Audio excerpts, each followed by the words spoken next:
বালুরঘাট শহরের ১৩ নম্বর ওয়ার্ড এলাকায় আত্রেই নদী বাঁধে বড়সড় ভাঙন দেখা দিয়েছে। মঙ্গলবার গভীর রাতে বাঁধের একাংশ নদীগর্ভে তলিয়ে যায়। ভাঙনের জেরে নদীর ধারে থাকা কয়েকটি বাড়ি যে কোনো সময় নদীগর্ভে চলে যাওয়ার আশঙ্কা তৈরি হয়েছে। বুধবার ঘটনাস্থল পরিদর্শন করেন সেচ দপ্তরের আধিকারিকরা এবং জরুরি ভিত্তিতে মেরামতির কাজ শুরু করার উদ্যোগ নেন। তবে নদীতে জলস্তর বেশি থাকায় স্থায়ী সমাধান কতটা সম্ভব তা নিয়ে প্রশ্ন উঠেছে। স্থানীয় বাসিন্দাদের দাবি, অস্থায়ী মেরামত নয়, বৈজ্ঞানিক পদ্ধতিতে স্থায়ী বাঁধ নির্মাণ করতে হবে। ঘটনাস্থলে যান স্থানীয় তৃণমূল কাউন্সিলর অনুশ্রী মহন্ত।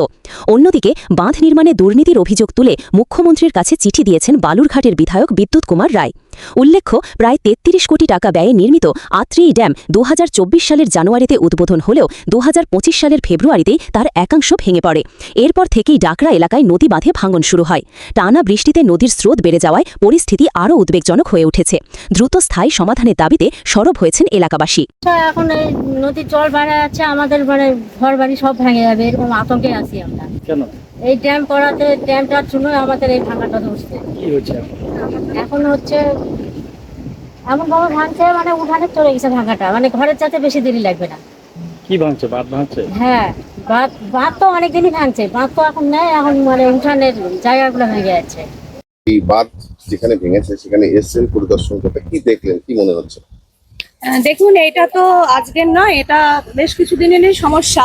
এর আগে আমি আমার উদ্বোধন কর্তৃপক্ষ চেয়ারম্যানকে জানিয়েছিলাম, চেয়ারম্যান ইরিগেশনকে জানিয়েছেন এবং ইরিগেশনের ইঞ্জিনিয়ার চেয়ারম্যান সমেত আমিও ভিজিট করে যাই কিছুদিন আগে, ১.৫ মাস আগে।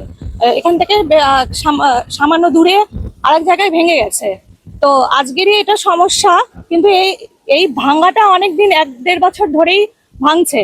তো আমরা ইরিগেশনকে জানিয়েছি, ওনারা যা ব্যবস্থা নেওয়া নিচ্ছে। এই যে বাড়ির কাছে একদম ভাঙে আসছে, আর ঘর ভাঙে যাবে একটু কিছুক্ষণ পরে, তাহলে পরে আমি থাকবো কোথায়? থাকবো জায়গা নাই আমাদের, কোথাও জায়গা নেই, কোথায় থাকবো? ঘর বাড়ি সব ভেঙে যাবে, খালা খাতি হয়ে গেছে, এখন ভাঙে ভাঙে সব শেষ হয়ে যাচ্ছে। রাতের বেলা ঘুম ধরেনি, খাওয়া নাই দাওয়া নাই, একদম চিন্তায় শেষ হয়ে গেলাম একদম। আর বাড়িতে ব্যবসাটা নাই, কেউ নাই, আরে মেয়ে ছেলে, আমি অসুখ আলা, এই অবস্থা। রাত থেকে ভাঙে ভাঙে একদম শেষ হয়ে গেল, ওদিকে শেষ হয়ে গেল, নিচের দিকে শেষ হয়ে গেল ভাঙে। ভাঙন শুরু হলো এই যে ড্যাম করার থেকেই ভাঙনটা শুরু হয়ে গেছে। ড্যামের থেকেই এটা শুরুয়াত। আগে অনেক যে এখানে চর পড়ে গেছিল, একদম পুরা চর পড়ে গেছিল। কতটা আতঙ্কের মধ্যে আছে? প্রচুর প্রচুর আতঙ্কের মধ্যে আছে। সারা রাত ঘুম নাই, কিচ্ছু নাই। বাড়িঘর তো যদি নদী গর্ভে চলে যায়, হ্যাঁ, আপনার বাড়িতে জায়গা কিনতে পারবে? গরিব মানুষ কোথায় পয়সা করি? সরকার দেখতে হবে আমাদেরকে। বালুরঘাট শহরের এবং তৎসংলগ্ন যে এলাকা, তার লাইফ লাইন হচ্ছে আত্রেই নদী। সেই আত্রেই নদী পূর্বতন সরকার একটা ড্যাম নির্মাণ করেছিল অবৈজ্ঞানিক উপায়ে এবং নিম্নমানের সামগ্রী দিয়ে। স্বাভাবিক কারণেই প্রকৃতির নিয়মে সেটা ভেঙে যায় এবং তখন তৃণমূল সরকার বলেছিল যে যারা দোষী বাস্তুকার বা আধিকারিক আছে তাদের বিরুদ্ধে তারা ব্যবস্থা নেবে, বিভাগীয় তদন্ত করে ব্যবস্থা নেবে, কিন্তু বাস্তবে তাদের বিরুদ্ধে কোনো ব্যবস্থা নেওয়া হয়নি এবং বাঁধটা ভেঙে যাওয়ার পরেও তার পুনর্নির্মাণ হয়নি।